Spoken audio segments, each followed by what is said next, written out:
Well, greetings. This is Dr. Dean Blevins, the discipleship pastor at Kansas City First Church. And we are kind of continuing our study together. And we've been looking primarily at sort of our understanding of who Jesus is in and through the lives of the disciples, which up until this point we've covered, well, all 12 of the disciples that most people tend to think about, and the ones that would be portrayed in the famous upper room painting like the one we've been using. So, why are we continuing? Well, stay with me because I want to talk this week about three more disciples that are rather, well, kind of unique, but need to be considered in their own right as well. And disciples that I'm talking about are actually Mary and Martha of Bethany, as well as Mary Magdalene. So the two Marys and Martha, three exceptional women who were also disciples of Jesus Christ. Now we'll start with the sisters to begin with. So let's talk about Mary and Martha of Bethany. Now the most we know about them actually come out of two passages. There's not a lot more to hang on to until, well, the very end of the gospel stories. But we get in Luke chapter 10 the portrayal of Jesus visiting the house of Martha, which is also where the meeting takes place at the house of Lazarus. It's not mentioned in Luke's story, but we get that in John's story, where her sister Mary sits at Jesus' feet listening, and Martha seems distracted by many tasks. And you know the whole story where finally Jesus says, Martha, Martha, you're worried and distracted by many things. There is need only one thing. Mary has chosen the better part, which will not be taken away from her. And for those, definitely for the ladies who've done studies of sort of having a Mary's heart and a Martha's world, those kinds of ways of thinking about it, you almost get this kind of sense of a housewife complaining about a sister who is, well, just, sits on the couch all day long kind of thing. That's really not what's going on here.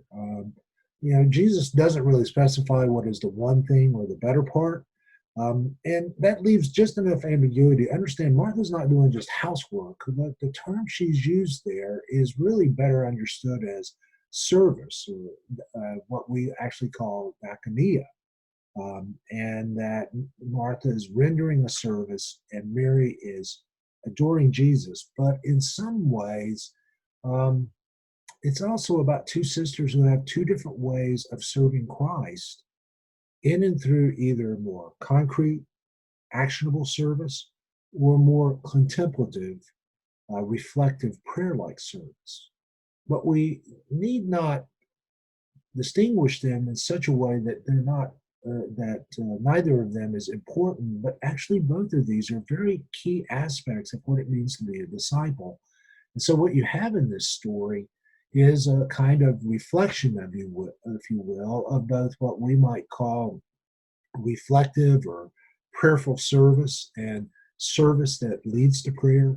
And the interplay between these two women in this first story kind of give us a clue of who they are. As a matter of fact, the kind of sense of both deep relationship and deep service reappear again, both in the story of John, particularly in John 11, and then later in John 12, where we get the story first of Jesus going to Lazarus' home, and he's died, and Mary's tears prompt Jesus actually in some ways to cry himself and subsequently lead to his raising of Lazarus. So you have this deep relationship with Mary in prompting this in such a way that it makes a difference in the outcome of what's going on. Not that Mary makes Jesus raise Lazarus. We already know that Jesus is headed there probably in such a way to do something dramatic, but that kind of motivating love is still deeply part of it. Yet we also know that later there's a time where Martha is actually serving Jesus in John chapter 12, and Mary's there, and it's kind of understood that both of them are at work simultaneously. As a matter of fact, one of the misunderstandings we often talk about later come from about the other Mary comes at this point in the story. So I'm going to save that for now. But what you really have embodied in these two women are two very active forms of discipleship. One active in and through very much concrete service, the other active in the way that Mary seeks a deep relationship with Jesus through both prayer and adoration and being deeply rooted and related. So you might call that an active prayer life, albeit in a way that might be more meditative or contemplative in our day and age, but still it's about having this deep, active relationship with Christ. Well, if those two Marys teach us something about discipleship, what about the other Mary, Mary Magdalene? What do we know about her? Well, one of the things we know is that Mary Magdalene is present at Jesus' crucifixion, and we're going to come back to that in a minute, but it's the other stories that I think are equally important.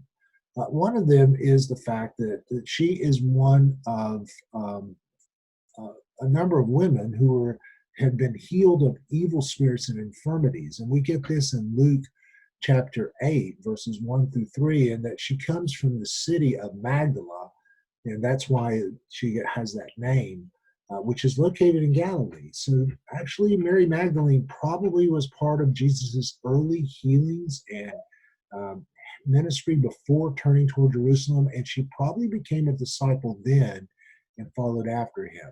Now, some of you know that she's also associated with, well, the idea of being a prostitute or a woman of ill repute, and the famous story later of her sort of being forgiven in Luke chapter 7, and sort of understood from that standpoint, and that she, she comes in, she's been associated with the woman that comes in and sort of pours tears on Jesus' feet and anoints them with oil, and rubs her hair in those. And that story of that woman is often associated with Mary Magdalene.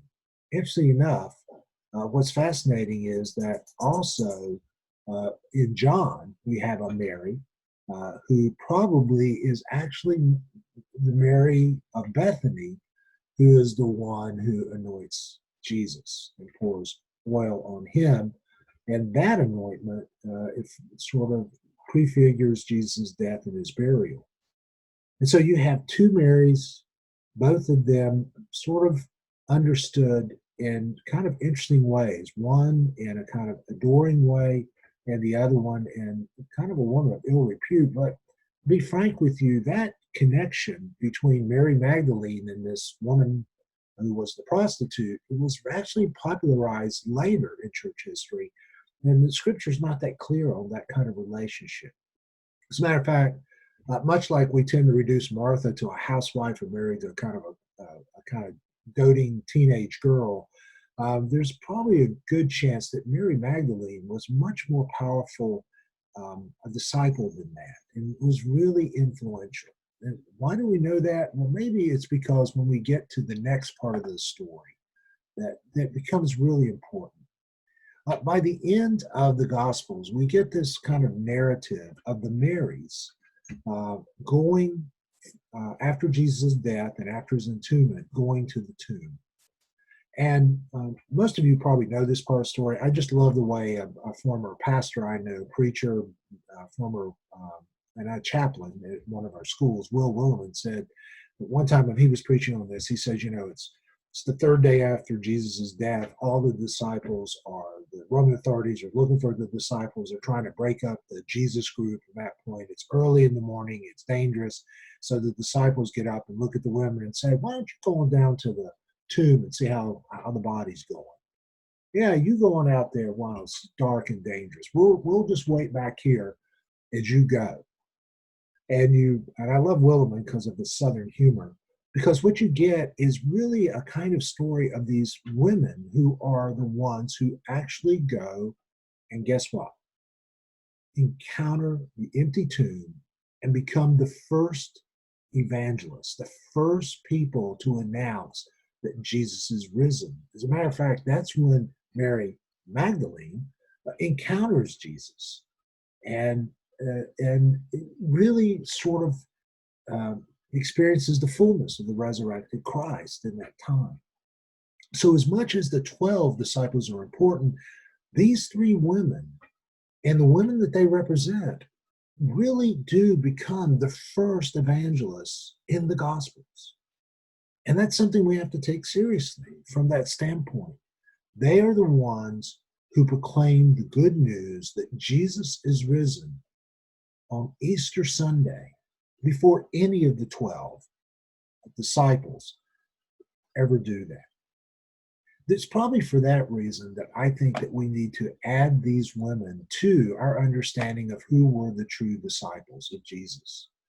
We have Mary Magdalene, who, at least from, well, as early as Jesus' ministries in Galilee, receives a real deliverance from, well, evil spirits and is able to turn that into a devotion of discipleship. Whether she was a woman caught in adultery or not, doesn't matter. This is a woman of incredible commitment and fervor after that. And we have in Mary of Bethany and Martha two women who really exemplify two very important aspects of discipleship in service and in, well, prayerful repose or contemplative connection to who Jesus is. You can't ask for much more than that. Service, prayerful connection, evangelistic fervor. We have a lot to learn from these three women. Well, I hope this has been helpful, and I hope you'll be reflecting upon that in the next few days. Blessings to you. Bye-bye.